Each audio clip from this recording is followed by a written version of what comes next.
হরে কৃষ্ণ। প্রতিটি জীব পূর্ব জন্মের কর্মের হিসাবে কিছুদিন সে নরক ভোগ করে, কিছুদিন স্বর্গ লাভের অধিকারী হয়, অর্থাৎ স্বর্গ ভোগ করে। ওই সমস্ত ভোগ এবং সেই পাপ বা পুণ্য শেষ হওয়ার পরে আবার তাকে একটা দেহ ধারণ করতে হয়। মনুষ্য শরীর পাওয়ার পরেও দিমাগ যে হয় এটা কিন্তু ভগবান নির্ধারণ করে। হয়তো মানুষটা দেখতে খুবই সুন্দর, খুবই চালাক, কিন্তু খুবই দরিদ্র। এমনও হতে পারে লোকটা খুবই মূর্খ, কিন্তু তার কাছে ধন সম্পত্তির কোনো কমি নেই। এটা কেন হয়? আমাদের পূর্ব জন্মের কর্মের হিসেবেই এই সমস্ত জগতের মধ্যে আমরা সবাই ভগবানের দাস, আমরা ভগবানের সেবা করতে এসেছি, কিন্তু আমরা জানি না, আমরা না জেনে সেটাকে একটা অহংকার ভাবি যে এই কাজটা আমিই করছি, আমার দ্বারা ছাড়া মনে হয় এই কাজটা অন্য কারো দ্বারা হবেই না। এটাই আমাদের গলতফহমি। এটা তো মানে একদম মূর্খতা বলতে গেলে। এটা ভগবানই তোমাকে সেই ব্রেনটা দিয়েছে। তুমি যেটা ভাবছো যে এই কাজটা তোমাকে ছাড়া অন্য কেউ করতে পারবে না, এটা তোমার ভিতরে এটা ভগবান দিয়ে দিয়েছে। এইটুকুই বুদ্ধি দিয়েছে তোমাকে। তুমি গিয়ে দেখো তোমার মালিকের তোমার থেকে অনেক বেশি গুণা বুদ্ধি। সেও মনে মনে ভাবছে যে এই কাজটা আমি ছাড়া কেউ করতে পারবে না, আমি এই কাজের মধ্যে একদম এক্সপার্ট এবং শ্রেষ্ঠ। তো তার যে বস আছে সেও সেটাই ভাবছে যে আমি এতগুলো লোকের মালিক আছি, এতগুলো লোকের ইনচার্জ আছি। তো এই যে দিমাগটা এবং শরীরটা, এটাই ভগবান আমাদের দেন। আমরা যেখানে যেই কাজ করি না কেন তাতেই আমরা সন্তুষ্ট থাকি কিংবা দুঃখে থাকি। দুঃখেও যদি থাকি আমরা, তার মানে এই ভাবতে হবে আমাদের প্রারব্ধই ভুল আছে। কারণ আমরা কর্মই এমন করে গেছি আগের জন্মে, যেটা এই সময় আমাকে চুকাতে হচ্ছে। সেজন্য আফসোস করে লাভ নেই। ভগবানের নাম করুন এবং ভগবান যে কাজে যেখানে নিয়োগ করেছে সেই কাজটা সঠিকভাবে পালন করে যান, আর ভগবানের নাম কীর্তন করে যান। দেখুন কত তাড়াতাড়ি সেইখান থেকে বেরোতে পারেন আপনি। আর যদি তা না করে নিজের কাজে ফাঁকি মারেন বা কুকর্তব্য করেন, সঠিকভাবে দায়িত্ব নিভাচ্ছেন না, তাহলে কিন্তু আবার সেই কর্মবন্ধনের মধ্যে পড়তে হবে এবং একটা মনের মধ্যে অহংকার সৃষ্টি হবে। এই অহংকারটাকে ত্যাগ দিন, কেননা এটা আপনি না চাইলেও আপনাকে করতে হবে, যেটা অর্থাৎ আগের জন্মের কর্মের ফলটা এখন আপনাকে ভুগতে হবে। অর্থাৎ আপনি বীজ লাগিয়ে গেছেন, সেই গাছের ফল এখন আপনাকেই নিতে হবে। তো মানুষ এখন এই কলিযুগে মানুষের এই চর্মচক্ষু ছাড়া জ্ঞানচক্ষু হাজারে এক আধজনের হয়তো আছে। জ্ঞানচক্ষু যার হয়ে গেছে, জ্ঞানের উদয় যার হয়ে গেছে, সে বুঝতেই পারছে যে হ্যাঁ, এটা আমার পূর্ব জন্মেরই সাজা বা পূর্ব জন্মেরই পাওনা। কিন্তু যে না বুঝতে পারছে, যার জ্ঞানচক্ষু উদয় হয়নি, সে তো অশান্তিতেই ভুগবে। তার সব কিছুতেই অশান্তি মনে হবে, কোনো কিছুতে শান্তি নেই। যেটুকু আছে আরও চাই, কিংবা আরও কিছু পদোন্নতি চাই, আরও ধন সম্পত্তি চাই, আরও নারীর সুখ চাই। এই সমস্ত যদি এই কলি জীবের প্রত্যেকের মধ্যে জ্ঞানচক্ষু থাকতো, তাহলে তো বাড়িতে বাড়িতে অশান্তি হতো না, স্বামী স্ত্রী অশান্তি হতো না, পিতা পুত্রের অশান্তি হতো না, ভাইয়ে ভাইয়ের ঝগড়া হতো না, পাড়াতে পাড়াতে ঝগড়া হতো না, এক জাতি অন্য জাতিতে ঝগড়া হতো না। অর্থাৎ এই সব কিছুর দৃষ্টি হচ্ছে জ্ঞান চক্ষুর অভাব। জ্ঞানটা ভিতর থেকে আসছেই না, ফুটাতেই পারছে না। কেননা আমাদের অন্তঃস্থলে, আমাদের এই বডির ভিতরেও 7টা লেয়ার আছে। সেই লেয়ারের ভিতরে একদমে অন্তঃস্থলে আমাদের আত্মাও আছেন এবং পরমাত্মাও আছেন, কিন্তু সেটা বুঝতে পারছি না আমরা, এবং সেটা ভগবান আপনাকে এত সহজে বুঝতেও দেবে না। যে বুঝে গেছে তার তো জীবন ধন্য হয়ে গেছে। যে বুঝে গেছে সে তার নিজের ইন্দ্রিয়গুলোকে কন্ট্রোল করে ফেলেছে। সে এটা নিজে জানে যে হ্যাঁ, কি করছি এবং কেমনও আমার সাথে এমনটা হচ্ছে। প্রতিনিয়ত সে সমস্ত দিকে ভগবানকে দর্শনও করছে, ভগবানের সাথে আদান প্রদান হচ্ছে কথাবার্তার, ভাবের, কিন্তু সেটা সাধারণ লোক বোঝার বাইরে। কোথা থেকে সেই জ্ঞান হবে? ভগবান যে কথাগুলো বলেছেন শ্রীমদ্ ভগবদ্ গীতাতে, সেই কথার সম্বন্ধে তোমরা না আলোচনা করি, আর যদি আলোচনা করি তাহলে দেখব আমরা কার থেকে কে বড় পণ্ডিত, কে কতটা পড়েছে, কে কতটা বুঝেছে। আসলে কথাটা সেটা না, আসল কথাটা হচ্ছে জ্ঞানটা কতটা হয়েছে, ভিতরে কতটা পৌঁছেছে শিকড়ের মধ্যে। যেমন প্রথম প্রথম শ্রীমদ্ ভগবদ গীতা যখন আমি পড়ছিলাম আজ থেকে 7-8 বছর আগে, তখন যখন আমি পড়তাম তখন কিন্তু আমার গায়ে রাগ উঠত, কঠিন রাগ উঠত। কেননা আমার রাগ এই কারণে উঠত, আমি যে সমস্ত বইগুলো পড়েছি স্কুলে তাতে এমন কিছু লেখা ছিল না যে আমার ব্যাপারেই বলছে কথাগুলো। শ্রীমদ্ ভগবদ গীতাতে অর্জুনকে ভগবান শ্রীকৃষ্ণ বোঝাচ্ছেন, মনে হচ্ছে যেন আমাকেই বলছে কথাগুলো। এবং আমি আবার এক্ষণ রেগে যেতাম যে এগুলো লিখেছে কে তাহলে? এই সমস্ত গুণ, এই আসরিক গুণ প্রবৃত্তি তো আমার মধ্যে সবকিছু রয়েছে, তাহলে আমি কি মানুষ না? এটা কি করে সম্ভব? এগুলো কে লিখেছে? এমন মনে হচ্ছিল। যাক, রাগ ঠান্ডা করি, যাক পিছনে কিছু হবে আরো ভেতরে। পড়তে পড়তে গোটা গ্রন্থটা যখন পড়লাম, আগে রাগ উঠল, পরে বোঝার চেষ্টা করলাম, পরে চোখ দিয়ে জল বেরোলো। তারপরে দেখছি তার ভিতরের যে গভীর রহস্য, সেই শ্রীমদ্ ভগবদ গীতা ভগবানের বাণী পড়তে পড়তে হৃদয়ে পাষাণ ছিল, পাথর ছিল, সেটাকে ভগবান নরম করেছে, গলিয়েছেন, অনেক কান্না করিয়েছেন। তারপরে একটা মানুষ বানানোর চেষ্টা করেছেন ভগবান। এবং ভগবান যদি না চায় আপনাকে ভালো না বাসে, তাহলে এই সমস্ত গ্রন্থ থেকে আপনি বঞ্চিতই থাকবেন, এই সমস্ত কথা থেকে আপনি বঞ্চিত থাকবেন। শ্রীমদ্ ভগবতের কথা, ভাগবত কথা, এগুলো পূর্ণ জন্মের স্বীকৃতি ছাড়া কানে আসতে পারে না। কেননা কানে আসলে পরে মানুষ সে নিজের স্বরূপকে জানতে পারে, সে যে তার দেহ নয়, সে যে ভগবানেরই একটা অংশ, সে যে পরমাত্মা ওনার ভিতরে বসে আছে, এই সম্বন্ধে সে ধারণাই হবে না। তার ভিতরে যে কত শক্তি, কত শক্তির ভান্ডার পড়ে আছে, কত জ্ঞান ভান্ডার পড়ে আছে, কত সম্পত্তি পড়ে আছে, কত আনন্দ পড়ে আছে, এই সব কিছু অন্য কোনো গ্রন্থ আপনাকে দেবে না। ভাগবত কথা দেবে, শ্রীমদ্ ভগবদ গীতা দেবে, ভগবানের বাণী দেবে। এই সম্পত্তি, এই ধন দেবতাদেরও ভাগ্যে জোটে না সময়ে। এই ভাগবত কথার মূল্য এতটাই, এটা ভক্তি ছাড়া পাওয়া সম্ভব না। মানুষ এখন ভক্তি তো করে দেখা দেখি, কিন্তু তার ভিতরে জ্ঞান এবং বৈরাগ্য নেই। যখন জ্ঞান আর বৈরাগ্য এই দুটোই মানুষ প্রাপ্ত করে নেয়, তখন যে ভক্তি উদয় হয়, সেটাই হচ্ছে আসল ভক্তি। আর ভগবান সেই ভক্তিটাই চান। এখন তো সমাজের মধ্যে মন্ত্রের ছড়াছড়ি, ইউটিউবের মধ্যে, ফেসবুকের মধ্যে। এই সমস্ত মন্ত্রকে আপনার মনে হয় কাজ হচ্ছে? আপনি জিজ্ঞাসা করে দেখবেন তো যারা এই মন্ত্রগুলো জপ করছে, না, এত সোজা না। হয় গুরু মন্ত্র নিন, গুরুর থেকে নিন, কিংবা যে সাধু মহাত্মা আছেন যারা সিদ্ধ পুরুষ হয়েছেন, বড় বড় সন্ন্যাসী হয়েছেন, ওনাদের মুখের থেকে যদি বেরিয়ে থাকে কোনো কথা, সেটা ভুলও হতে পারে বা সঠিকও হতে পারে, সেটা যদি আপনি বিশ্বাস করে জপ করেন, তাহলে অবশ্যই সেই মন্ত্রে কাজ করবে। তার মধ্যে আপনাকেও শুদ্ধ হতে হবে, নিষ্ঠার সঙ্গে পালন করতে হবে। কিন্তু যে সমস্ত জিনিস মানুষ গ্রন্থ থেকে পড়ছে, নিজের জীবনে এক্সপেরিমেন্ট করলোই না, আর মোবাইলে ছেড়ে যাচ্ছে ফেসবুক, ইউটিউবে, ওইগুলো কোনো কাজে আসবে না। সে তো নিজেই জানে এটা শুধু পড়ে নিয়েছে, সেটা কি কোনো অ্যাপ্লাই করেছে নিজের উপরে?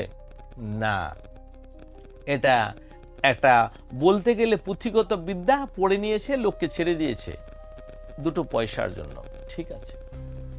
কিন্তু যদি আপনি সঠিক ফল পেতে চান, তাহলে খুঁজুন কোনো সাধু মহাত্মা যারা প্রকৃতপক্ষে ভগবত তত্ত্ব সম্বন্ধে জানেন বা সিদ্ধ হয়েছেন, বা এই জগৎ সংসারের মায়া মোহ তাকে কোনো রকম গ্রাস করতে পারছে না, ওই সমস্ত লোকের মুখের থেকে যদি আপনি এই মন্ত্রগুলো শুনেন এবং সেটা জপ করেন, আপনি দেখবেন তার এফেক্ট কি। সঙ্গে সঙ্গে আপনি বুঝতে পারবেন সেই মন্ত্রের শক্তি। এখন কিন্তু যেগুলো আপনি বাজারে দেখতে পাচ্ছেন মন্ত্র জলের দরে বিক্রি হচ্ছে, ওইগুলোতে কিন্তু কোনো লাভ হবে না। আপনি এক্সপেরিমেন্ট করে দেখে নিন। আমার কথাতে কেন আপনি সব কথা বিশ্বাস করবেন? হ্যাঁ, আমি একজন বৈষ্ণব, আপনাকে মিথ্যা কথা বলবো না। যেগুলো আমাদের জীবনে আমরা উপলব্ধি করতে পেরেছি, যেটা ভগবানের শক্তি সম্বন্ধে কিছুটা আভাস পেয়েছি, ওই কথাগুলোই বলবো।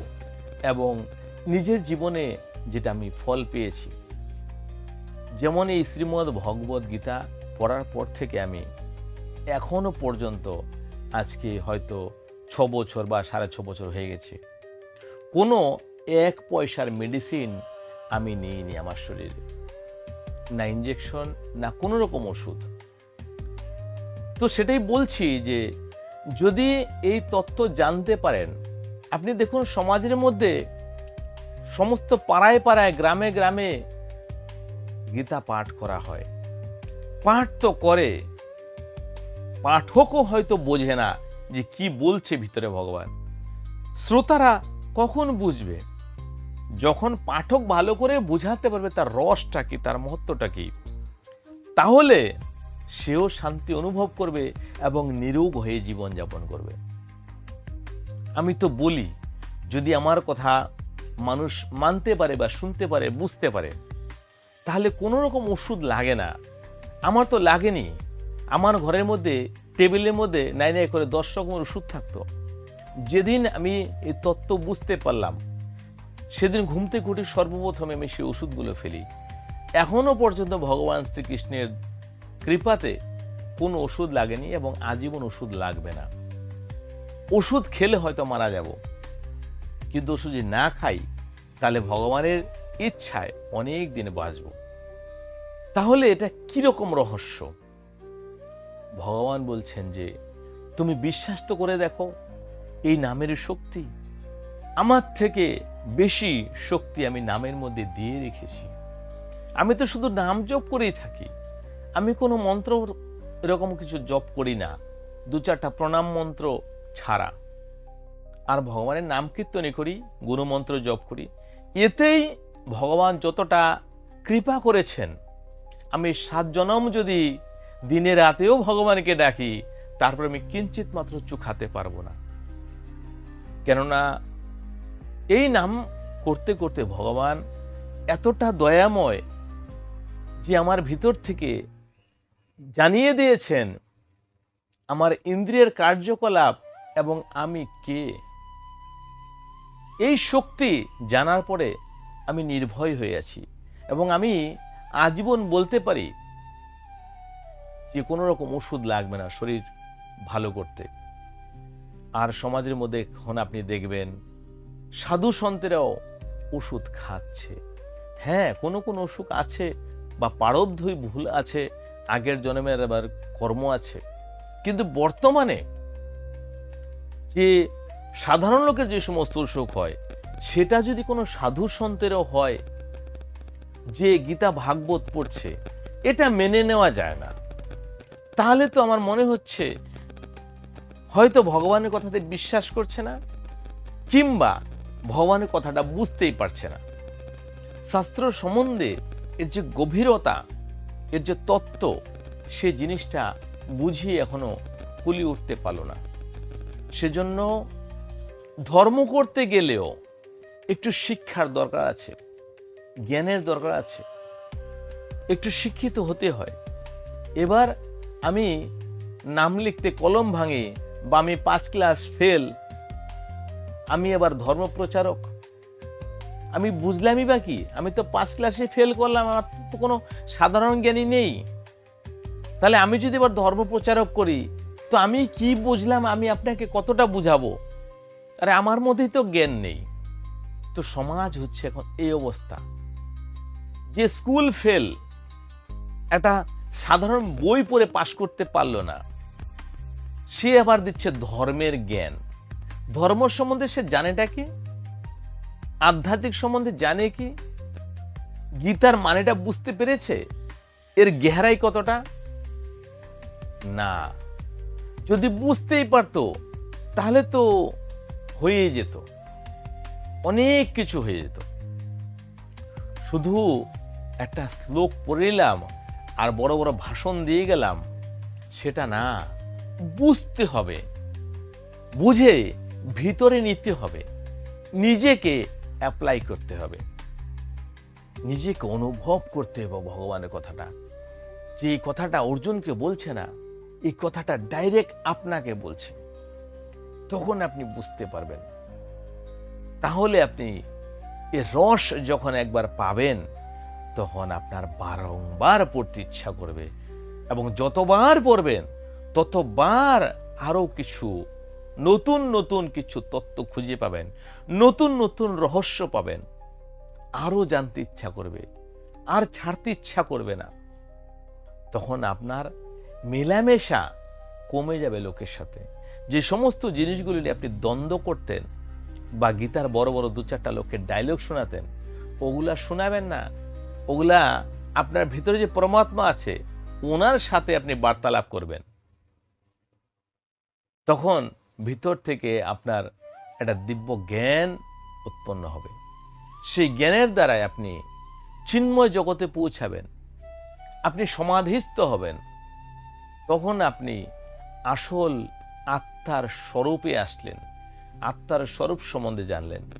তখন আপনি যেদিকে তাকাবেন সেদিকেই আপনি ভগবানেরই চাল চলন অনুভব করবেন বা দেখতে পাবেন। কিন্তু ভগবান তো আর এই চামড়ার চোখ দিয়ে দেখা যাবে না। যদি কেউ দেখে তাহলে সেটাও মিথ্যা কথা। এটা কলিযুগ। লোকে প্রতারণার জন্য বা ভাইরাল হওয়ার জন্য কম কিছু করে না, কিন্তু ভগবানের কথা নিয়ে, শাস্ত্র নিয়ে মিথ্যা কথা বলতে হয় না। কেননা ভগবান সর্বত্র আছেন, সবকিছু দেখছেন, সবকিছু শুনছেন। যদি এটা বুঝতে পারেন যে আপনার ভিতরে যে আছেন পরমাত্মা, উনি প্রতিটা কথা জানছেন, প্রতিটা ভাবনা জানছেন, তাহলে আপনি প্রকৃত মানুষ হবেন।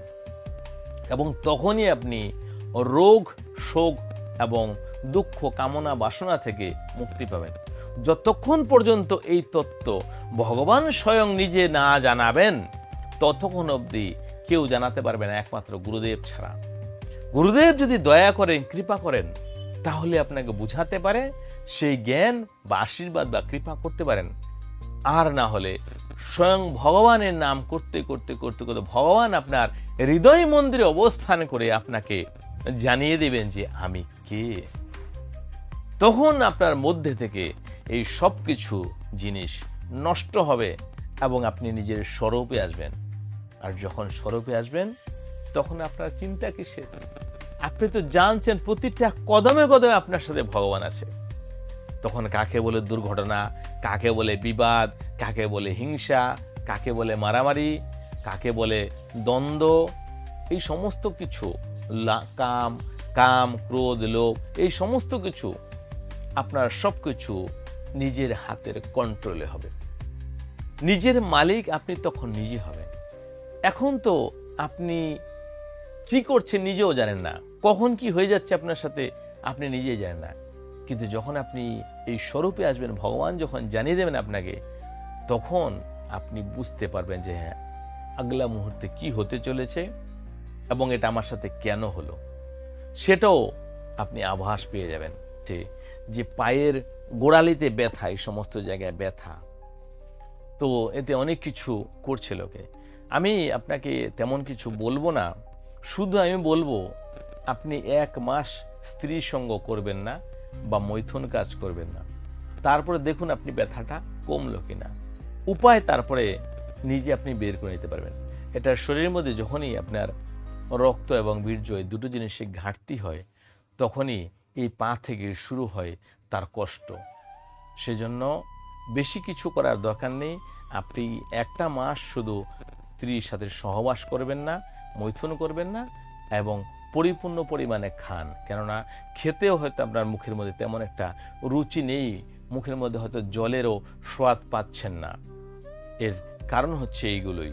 এবং কখনো কখনো হতে পারে আপনার এই হাঁটুর নিচে পর্যন্ত বা হাঁটু পর্যন্ত ব্যথা করে, অনেক সময় কিডনির উপরের দিকটা, পিঠের দিকটা ব্যথা করে, এবং বুকের দিকেও ব্যথা করে, এবং পেট ফাঁপা থাকে, কখনো বায়ু গ্যাস উৎপন্ন হয়। তো এই সমস্ত কারণগুলোই হচ্ছে আপনার শরীরের মধ্যে বীর্যের ঘাটতি হচ্ছে। সেটাকে কন্ট্রোল করার জন্য, শরীরকে ঠিক রাখার জন্য 1টা মাস আপনি স্ত্রীর সঙ্গ করবেন না। আপনি দেখুন আপনার শরীর এবং পা ভালো লাগছে, তারপরে আপনি নিজের ইচ্ছা মতো সেই কী করে সেটা ভালো হবে সেটা আপনি চিকিৎসা করে নিতে পারেন, কিংবা ভালো মন্দ আপনি খেতে পারেন, রেস্ট করতে পারেন, তাহলেও ঠিক হয়ে যাবে। হরে কৃষ্ণ, হরে কৃষ্ণ।